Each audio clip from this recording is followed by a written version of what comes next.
আপনি কি কখনো ভেবেছেন জন্মের আগে আপনি কোথায় ছিলেন, কে ছিলেন, কি করছিলেন? এই প্রশ্নটা বেশিরভাগ মানুষ কখনো করে না, কারণ আমরা শুধু এই জীবনটাকেই সব মনে করি।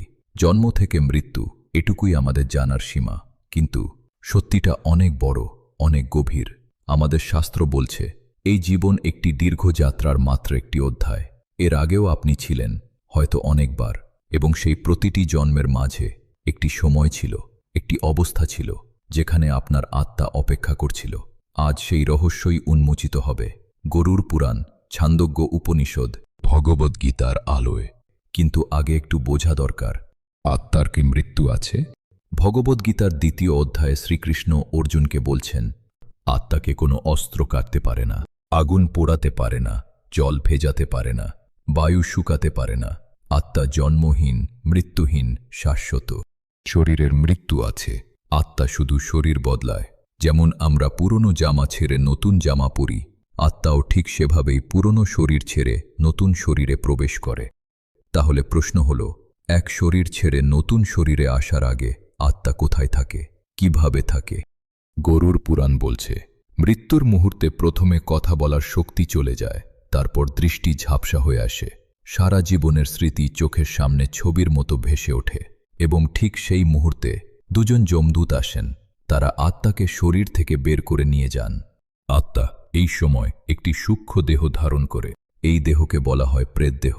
এই দেহে ক্ষুধা আছে, তৃষ্ণা আছে, কষ্ট আছে, অনুভূতি আছে, কিন্তু কেউ দেখতে পায় না, কেউ ছুঁতে পারে না। এই অবস্থায় আত্মার যাত্রা শুরু হয় যমলোকের দিকে। যমলোকে পৌঁছানোর পথ অত্যন্ত কঠিন, কখনো প্রচণ্ড গরম, কখনো অসহ্য ঠান্ডা, কখনো ক্ষুধার যন্ত্রণা, কখনো তৃষ্ণার কষ্ট।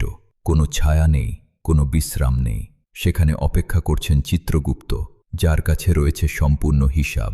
আত্মার মানব জন্মের প্রতিটি কর্মের, প্রতিটি কথার, প্রতিটি চিন্তার পর্যন্ত সেই হিসাব পড়া হয়, বিচার হয়, এবং তারপর নির্ধারিত হয় এই আত্মার পরবর্তী গন্তব্য। গরুর পুরাণের বর্ণনা অনুযায়ী বিচারের পর আত্মার 3টি পথ হয়। প্রথম পথের নাম অর্চি মার্গ। এই পথ সেই পুণ্য আত্মাদের জন্য যারা সৎ পথে জীবন কাটিয়েছে, কাউকে কষ্ট না দিয়ে নিষ্কামভাবে কর্ম করেছে। এই আত্মারা সরাসরি ব্রহ্মলোকে যায়, সেখান থেকে আর ফিরতে হয় না, অর্থাৎ জন্ম মৃত্যুর চক্র থেকে চিরমুক্তি। এটাই মোক্ষ। দ্বিতীয় পথের নাম ধূম মার্গ। এই পথ সেই আত্মাদের জন্য যারা ভালো কাজও করেছে, খারাপও করেছে। এরা যায় পিতৃলোকে। পিতৃলোক একটি মধ্যবর্তী জগৎ। এখানে কর্মফল ভোগ করতে হয়। ভালো কাজের ফল সুখ হিসেবে, খারাপ কাজের ফল কষ্ট হিসেবে। কিন্তু এই ভোগ একদিন শেষ হয়, এবং তখন আত্মাকে আবার ফিরে আসতে হয় পৃথিবীতে, নতুন শরীরে, নতুন জন্মে। তৃতীয় পথ বিনাশ মার্গ। যারা জীবনে বড় পাপ করেছে, সজ্ঞানে অন্যায় করেছে, নির্দোষকে কষ্ট দিয়েছে, মিথ্যা দিয়ে অন্যকে ধ্বংস করেছে, তাদের জন্য সবচেয়ে কঠিন এই পথ।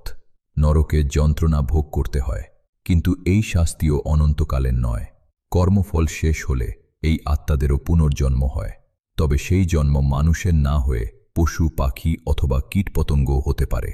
আর এখন আসছে আসল রহস্য, পুনর্জন্মের ঠিক আগে কি হয়, কোথায় থাকে আত্মা? হিন্দু শাস্ত্রের অন্যতম প্রাচীন ও গুরুত্বপূর্ণ গ্রন্থ ছান্দোগ্য উপনিষদে বলা হয়েছে, কর্মফল ভোগ শেষ হলে আত্মাকে 5টি স্তর পেরিয়ে আসতে হয়। প্রথম স্তর আকাশ। আত্মা তখন শুধু এক অদৃশ্য চেতনা। দ্বিতীয় স্তর বায়ু। বাতাসের সাথে আত্মা ভেসে বেড়ায় অদৃশ্যভাবে। তৃতীয় স্তর মেঘ। আত্মা ধীরে ধীরে রূপ নেয় বৃষ্টির মেঘে। তারপর মাটি। বৃষ্টি হয়ে আত্মা নেমে আসে পৃথিবীতে। এই অংশটা শুনে অবাক লাগছে।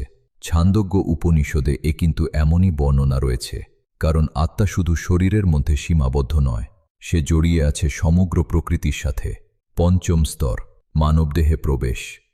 সেই আত্মা কোনো মায়ের গর্ভে প্রবেশ করলে তার নতুন জন্মের প্রস্তুতি শুরু হয়। এভাবে 5টি স্তর পেরিয়ে আত্মা আবার মায়ের গর্ভে স্থান নেয়। কিন্তু এই পথ নির্ধারিত হয় কিভাবে? কার কাছে আপনি জন্ম নেবেন, কোন পরিবারে, কোন দেশে? গরুর পুরাণ ও বিষ্ণু পুরাণ বলছে এটা সম্পূর্ণ নির্ভর করে আপনার কর্মের উপর। যে কর্ম এখনো ফল দেয়নি, সেই কর্ম টেনে নিয়ে যায় পরের জন্মে। যে ইচ্ছা পূরণ হয়নি, সেই ইচ্ছা নিয়েই আত্মা নতুন শরীর খোঁজে। এই কারণেই অনেক সময় দেখা যায় পরিবারে কেউ মারা গেলে সেই বাড়িতেই নতুন শিশু জন্ম নেয়। মানুষ বলে সেই ফিরে এসেছে। এটা কাকতালীয় নয়, এটা কর্মের টান, আসক্তির টান। এবার সবচেয়ে রহস্যময় প্রশ্ন, মায়ের গর্ভে ঠিক কখন আত্মার প্রবেশ ঘটে? শাস্ত্র বলছে ভ্রূণ তৈরি হওয়ার সাথে সাথে নয়। ভ্রূণের বয়স যখন 4 মাস হয় তখন আত্মা সেই শরীরে স্থির হয়। এই কারণেই 4 মাস পূর্ণ হলে গর্ভসংস্কারের প্রথা আছে সনাতন ধর্মে। কারণ এই মুহূর্তটি বিশেষ। এই মুহূর্তে একটি প্রাচীন আত্মা নতুন শরীরে প্রবেশ করছে এবং ঠিক এই সময় পূর্বজন্মের সমস্ত স্মৃতি মুছে যায়, যেটা না হলে কোনো মানুষই স্বাভাবিকভাবে বাঁচতে পারত না। কিন্তু কেন এই স্মৃতি মুছে দেওয়া হয়? ভগবদ্গীতায় শ্রীকৃষ্ণের উত্তর দিয়েছেন, মানুষ যদি পূর্বজন্মের স্মৃতি নিয়ে জন্মায় তাহলে পুরনো শত্রুতা থাকত, পুরনো ভয় থাকত, পুরনো দুঃখ থাকত। কেউ নতুনভাবে শুরু করতে পারত না, কেউ কাউকে বিশ্বাস করতে পারত না। মা তার সন্তানকে ভালোবাসতে পারতেন না, কারণ হয়তো আগের জন্মে সেই সন্তানই তার শত্রু ছিল। তাই এই ভুলে যাওয়া একটি শাস্তি নয়, এটা একটি আশীর্বাদ, নতুন করে শুরু করার সুযোগ। এবার একটু থামুন এবং নিজেকে জিজ্ঞেস করুন, আপনার কোনো স্বভাব কি আছে যার কোনো কারণ আপনি খুঁজে পান না? কোনো বিষয়ের প্রতি অদ্ভুত টান, কোনো মানুষকে প্রথম দেখাতেই মনে হয় চেনা?